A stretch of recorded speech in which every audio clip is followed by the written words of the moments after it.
उठाकर नहीं देख सकता है। अब मैं आगे बढ़ रही हूं। कल आप जानते हैं मणिपुर को लेकर कुछ तीखे सवाल मैंने किए थे और उस वक्त मेरा खून उबाल मार रहा था। मणिपुर में जो कुछ हुआ उसका मैं भी पुरजोर विरोध करती हूं और करती रहूंगी। मैं आज भी पूछ रही हूं कि मणिपुर के जो सीएम हैं एन बीरेन सिंह, वो कब इस्तीफा देंगे? उनसे नहीं संभला था, लेकिन मैं बंगाल की सीएम ममता बनर्जी से क्यों ना सवाल पूछूं? क्यों पीछे हट जाऊं? मैं पूछना चाहती हूं कि बंगाल के हावड़ा में जो कुछ हुआ, क्या वो मणिपुर की घटना से 1% भी कम है? ममता बनर्जी, आप मुझे बताइए, एक महिला उम्मीदवार को नग्न करके परेड निकालना क्या सही है? आप कल मणिपुर के सीएम डेलीगेशन लेकर जाने की वहां पर बात कर रही थी। क्या हावड़ा में आप उस महिला से मिलने जाएंगी जिनके साथ हैवानियत की हदें पार कर दी गई? क्या इंडिया यानी I.N.D.I.A ये इंडिया गठबंधन में शामिल सभी मुख्यमंत्री मणिपुर के साथ साथ बंगाल भी आएंगे? आप अपने ही गठबंधन के मुख्यमंत्रियों को सच्चाई से रूबरू करवाने के लिए हावड़ा भेजेंगी? क्योंकि एक महिला की आबरू, उसकी इज्जत, उसकी डिग्निटी का सवाल है। क्योंकि मणिपुर की महिला की डिग्निटी और पश्चिम बंगाल की महिला की कोई डिग्निटी नहीं। ये कैसे हो सकता है ममता बनर्जी? आप तो खुद एक महिला हैं और मुझे पूरा यकीन है कि आप ऐसा होने नहीं देंगी। इन सवालों का जवाब ममता दीदी आपको इसलिए देना चाहिए कि मणिपुर में दो समुदायों के बीच हुए टकराव की वजह से महिलाओं को निशाना बनाया गया। आपको बहुत गुस्सा आया। आप जिस राज्य की मुख्यमंत्री हैं, वहां तो सियासी लड़ाई में इंसानियत को शर्मसार कर देने वाली घटना हुई है। लोकतंत्र में विरोध की आवाज को दबाने के लिए ऐसा कुकृत्य तो मानव सभ्यता के इतिहास में ढूंढने से भी नहीं मिलेगा। एक महिला मुख्यमंत्री के नेतृत्व वाले राज्य में महिला के साथ ऐसा घिनौना अपराध हो गया और आपको मणिपुर पर बोलने से फुर्सत नहीं मिली। उन्होंने मणिपुर का साथ बंगाल को जोड़ा, छत्तीसगढ़ को जोड़ा, राजस्थान को जोड़ा, लेकिन उन्होंने देश को तोड़ा। ऐसा नहीं होता है। कोई चीज जो होता है, खराब चीज खराब ही होता है। जब बाहर में जाते हैं, लोगों ने क्वेश्चन करते हैं तो कहते हैं हमारा सबसे बड़ा लोकतंत्र है, we are for all, but no or not at all, you are only for one party rule. Ma'am, are you not for only one party? क्या आपने अपनी आंखें बंद नहीं कर दी है? हावड़ा में जो कुछ हुआ है उस पर आपकी आंखें बंद नहीं हुई है, जैसे वहां कुछ हुआ ही नहीं। ममता दीदी, क्या आपको नहीं पता है कि हावड़ा में एक महिला के साथ क्या हुआ? मैं आपको बता देती हूं। बंगाल पुलिस ने जो एफआईआर दर्ज की है उसमें क्या लिखा है मैं बता देती हूं। तृणमूल कांग्रेस के 40 कार्यकर्ताओं ने मिलकर हावड़ा के पंचाला इलाके में बीजेपी की ग्राम सभा प्रत्याशी को नग्न अवस्था में यानी नेकेड करके, निर्वस्त्र करके पूरे गांव में घुमाया। और यह सब 8 जुलाई को हुआ, जब आपके राज्य में पंचायत के चुनाव हो रहे थे। लेकिन दीदी, आप आज भी मणिपुर को लेकर सियासत करने में बिजी हैं। कोलकाता से हावड़ा की दूरी कितनी है बताइए मुझे। आप तो मुख्यमंत्री हैं, आपको तो मालूम ही होगा। महज 25 किलोमीटर। मैं 500 मीटर और जोड़ देती हूं, महज 25.5 किलोमीटर। और ये दूरी तय करने में दीदी कितना वक्त लगता है? महज 40 मिनट। लेकिन आप वहां जाना नहीं चाहती क्योंकि आपकी दिलचस्पी तो 1450 किलोमीटर दूर हुई एक घटना में है। महज 25 किलोमीटर की दूरी आपसे शायद तय नहीं हो पाएगी। दरअसल आपके सियासी स्टाइल ने आपको मणिपुर तक देखने का टेलीस्कोप तो दे दिया, लेकिन अपने ही राज्य में देखने का चश्मा आपके पास नहीं है दीदी। मैं बिना लाग लपेट के आपसे पूछना चाहती हूं कि अगर मणिपुर में बीजेपी की सरकार नहीं होती तो आप सवाल उठाती या फिर वैसे ही मौन रह जाती जैसे हावड़ा की घटना पर हुई? इस देश में महिलाओं के साथ दानवों जैसा सलूक हो रहा है और नेता अपनी सुविधा के हिसाब से सवाल जवाब कर रहे हैं। आउटरीच जो है वो सरहद देखकर हो रहा है। अपने प्रदेश में हो तो चुप्पी साध लो और विरोधियों के प्रदेश में हो तो लाव लश्कर लेकर चढ़ाई कर दो। प्रियंका गांधी जी का बयान आप सुन लीजिए। मणिपुर में 2 महीनों से पूरा प्रदेश जल रहा है। घरों में आग लगाई जा रही है, मार काट हो रही है, आपस में महिलाओं के साथ भयावह अत्याचार हो रहा है, बच्चों के सर पर छत नहीं रहे। और हमारे प्रधानमंत्री जी ने 77 दिन के लिए कोई बयान ही नहीं दिया इस पे। वहां पे एक्शन लेना छोड़िए, एक लफ्ज नहीं कहा। कल मजबूरी में, क्योंकि एक इतना भयावह वीडियो वायरल हुआ कि वो फिर चुप नहीं रह पाए। ग्वालियर में प्रियंका गांधी जी ने मणिपुर की विभत्स तस्वीर पर सवाल उठाने भी चाहिए थे। जरूरी है क्योंकि मणिपुर में हालात ठीक नहीं हैं। हम तो कह रहे हैं वहां पर राष्ट्रपति शासन लागू क्यों नहीं किया जाता है।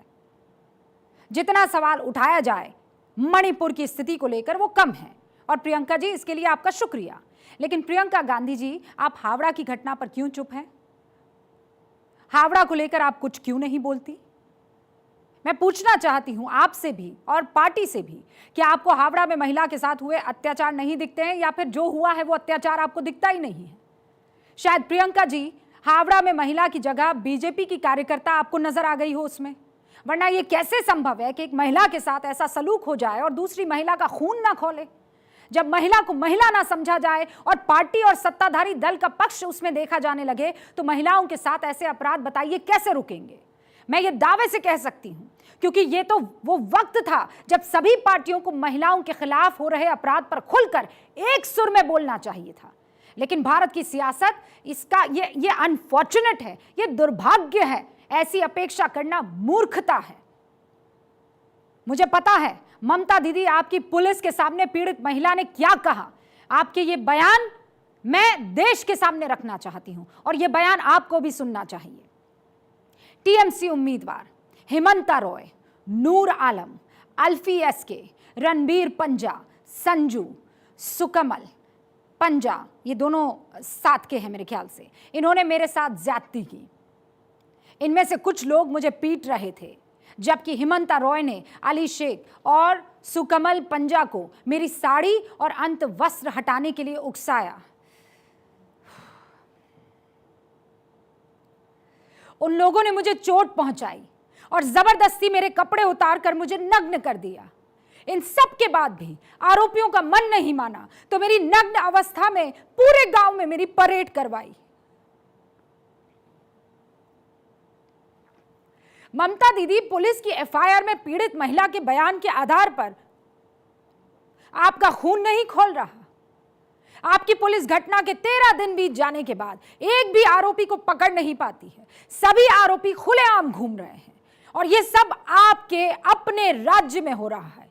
लेकिन मणिपुर मामले पर सियासी हंगामा खड़ा करने वाले बंगाल की इस घटना पर एकदम आप चुप हैं। आपकी चुप्पी हर उस महिला को डरा रही है जो घर से बाहर निकलती है, जो काम करती है, जो सियासी महत्वाकांक्षा रखती है। ममता दीदी, आप भी तो महिला है ना। एक औरत ये कह रही है कि एक आदमी मुझे पीट रहा था और दूसरे खड़े आदमियों को कह रहा था कि इसके कपड़े उतार दो। आप सोच रही हो उस औरत पर क्या बीत रही होगी।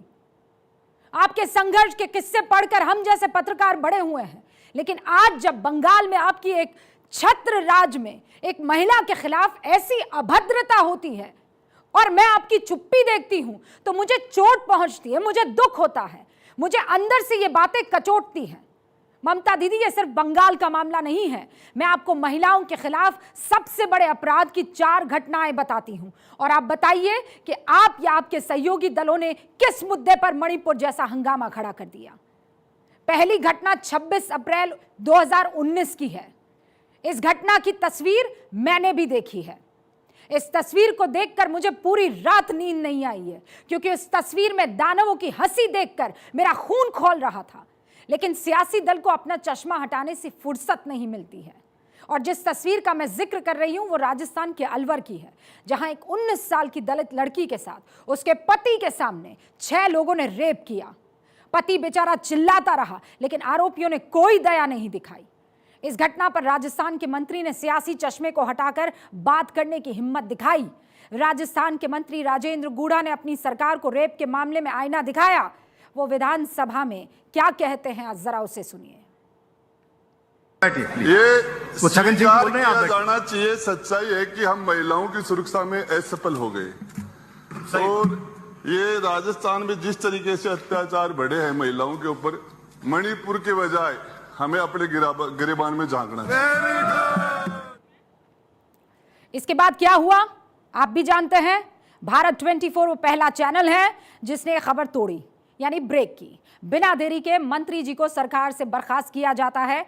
अपराध को लेकर इतनी तत्परता अगर दिखाई जाती तो मंत्री जी को बोलने की जरूरत ही नहीं पड़ती। सियासी रूप से देखा जाए तो मंत्री ने सरकार की पीठ पर छुरा भोंका है, लेकिन अगर सामाजिक तौर पर देखा जाए तो महिलाओं के खिलाफ अत्याचार पर उन्होंने अपनी आवाज बुलंद की है। अलग अलग सियासी चश्मे हैं। मैं कुछ और उदाहरण देना चाहती हूं। अप्रैल 2022 में पंजाब के गुरदासपुर में 4 साल की बच्ची के साथ रेप होता है, लेकिन किसी ने उस मामले पर कुछ नहीं कहा। छत्तीसगढ़ के कांकेर में एनएसयूआई के पूर्व जनरल सेक्रेटरी रोहाब मेमन पर एक लड़की ने रेप का आरोप लगाया। बीजेपी के नेताओं ने तब खूब हंगामा किया, लेकिन विपक्षी दलों की तरफ से एक बयान तक नहीं आया।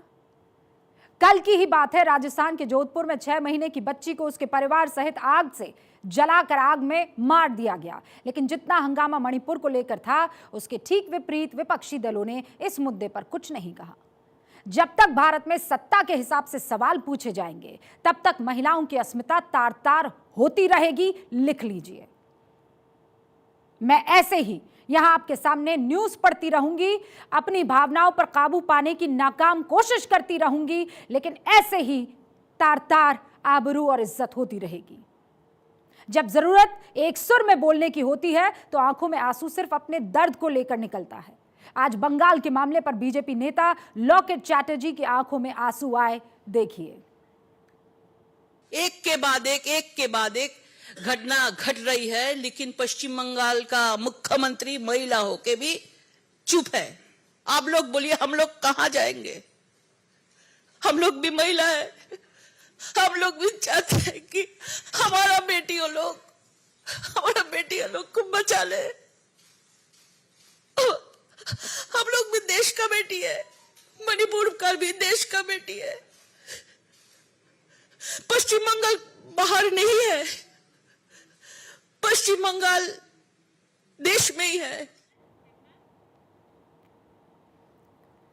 कोई भी औरत परेशान हो सकती है। मणिपुर को लेकर जो परेशानी किसी भी औरत को हुई होगी, वो पश्चिम बंगाल में इसी नग्न अवस्था में अगर घूमती हुई दिखेगी। वो तस्वीरें किसी के सामने नहीं आई है, लेकिन वो तस्वीरें देखेंगे तब भी आपका मन ऐसे ही विचलित होगा। कल प्रधानमंत्री नरेंद्र मोदी ने इसी सियासत को लेकर सवाल उठाए थे। मेरा हृदय पीड़ा से भरा हुआ है, क्रोध से भरा हुआ है। मणिपुर की जो घटना सामने आई है, किसी भी सभ्य समाज के लिए ये शर्मसार करने वाली घटना है। मैं सभी मुख्यमंत्रियों से आग्रह करता हूं कि वे अपने राज्य में कानून व्यवस्था को और मजबूत करें, खास करके हमारी माताओं बहनों की रक्षा के लिए कठोर से कठोर कदम उठाएं।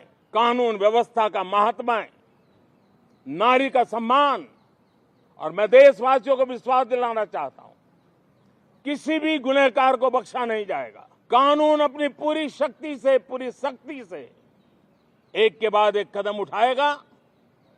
मणिपुर की इन बेटियों के साथ जो हुआ है, इसको कभी माफ नहीं किया जा सकता। प्रधानमंत्री ने जो बात कही उसकी तस्दीक आंकड़े भी करते हैं। एनसीआरबी के आंकड़ों के मुताबिक देश में साल 2021 में 31,677 रेप के मामले दर्ज किए गए।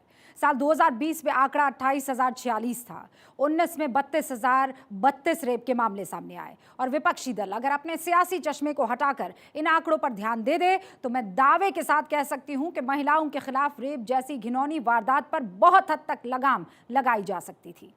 रेप के आंकड़ों को मैं राज्यवार भी आपको बता देती हूं, क्योंकि सियासी दलों को इसी आंकड़े के हिसाब से बोलने की आदत होती है। सिर्फ 2021 में रेप की वारदात को अगर देखें तो सबसे ज्यादा रेप के मामले राजस्थान में दर्ज किए गए। मामले कितने थे? 6,337। सरकार किसकी है? कांग्रेस की। दूसरे नंबर पर मध्य प्रदेश, 2,947 रेप के मामले दर्ज हुए। सरकार किसकी है? बीजेपी। तीसरे नंबर पर उत्तर प्रदेश, जहां रेप के 2,845 मामले दर्ज किए गए हैं। सरकार किसकी है? बीजेपी की। महाराष्ट्र में एक साल में 2496 मामले दर्ज किए गए हैं। सरकार किसकी है? 2021 में महाराष्ट्र में उद्धव ठाकरे की थी। असम में 2021 में 1733 रेप के मामले दर्ज किए गए। सरकार किसकी है? बीजेपी की।